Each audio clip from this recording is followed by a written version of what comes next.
Artificial intelligence has come a very long way in just a few short years.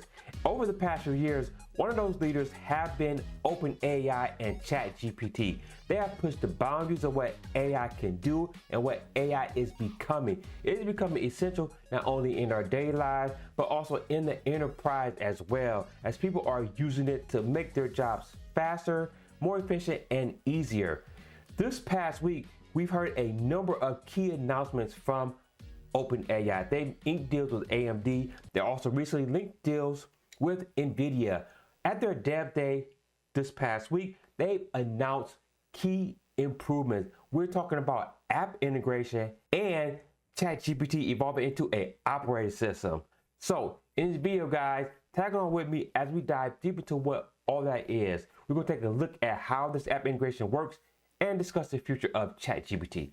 But before we dive deep into all that information, if you're new to the channel and enjoy staying up to date with the latest tech news, you landed at the right place.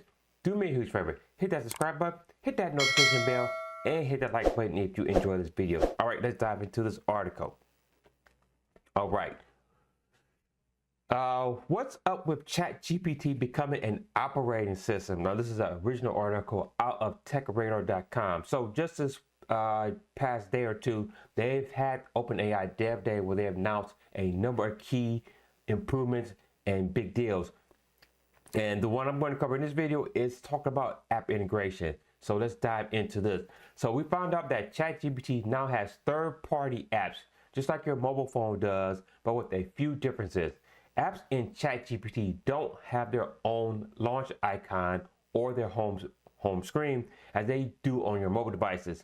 So not like your mobile phone, you won't just be able to pull it up in ChatGPT and click on the icon. So it'll work a little bit differently. And later on in this video, I'm going to show you a demonstration of actually how it works. Instead, to launch an app like Spotify, for example, in ChatGPT, you must mention its name in your chat. So you can type something like Spotify, make me a Foo Foo Fighters playlist for tonight. And the Spotify app will surface, which effectively means a tiny Spotify icon appears just above where you write your message. And relevant suggestions might also appear. Spotify will then make you its playlist based on what your query was. Now, they also showed a video of that running here in this attached YouTube video, but I'm going to do you one better. I'm going to show you a demonstration in just a minute or two.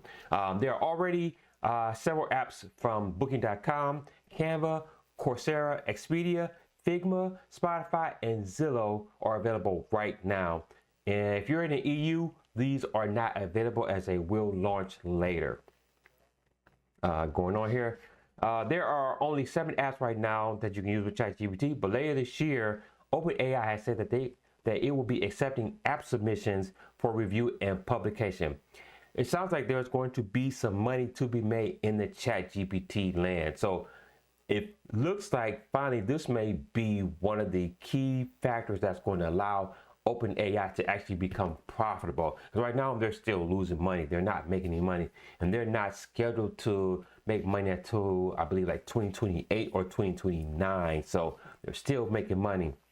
And just a quick side note, they actually have deals to buy more GPUs than what they currently are making. So there you go. They're still losing money at this point right here. So talking about the possibility of a ChatGPT like app store, OpenAI says it will launch a dedicated directory where users can browse and search for them. So essentially it will be an app store. They're not going to probably call it an app store, but that's essentially how it's going to work. All right, before we continue the rest of the article and talk about the operating system, let's go into a demonstration of it real quick. So going to launch Expedia right here through ChatGPT. So you're just going to ChatGPT and ask it a question for something that you want. Find me hotels in Las Vegas for January 4th through 10th on a strip that have a kitchen or kitchenette. Now you would have to say Expedia.com and then find me the whatever, or then type your query. I've already connected to Expedia. Usually when you first connect, it will prompt you with a little dialog box telling you about all the privacy information, saying that it's just like your information that you would be given to Expedia anyway, like your IP address or whatever other information. So it'll give you that box and you hit OK, and then it'll continue to launch an application. So I've already done that step before. So now I'm just going to hit enter. And then you will see it starts to go through the query. It's going to connect to the app. And then you can see here, bam, the Expedia icon right there. And now it's actually getting the results of my search for there. So you can see here, I got scroll through here. You can see all the hotels that match that current criteria. Then it asks you to book on Expedia.com. Now, obviously, in the future, there's going to be where instead of actually having to take you out to a third-party app to book it, in the future, I almost guarantee you, you can book your app or book your stay right within ChatGPT without having to leave the ChatGPT interface. So I guarantee you that is going to be the future. And then as usual, it'll also ask you other questions like, do you want to narrow it down even more or get more specific? So that is how it works. And you click on Expedia, it's going to just take you right to that link right there that you clicked on. So that is how it works pretty much. And if you go back there, and if you start a new search, you will see that Expedia is already still connected right there. So whatever app you connect to, you can just go to it right there and just click on it, and then now you're in Expedia right there. So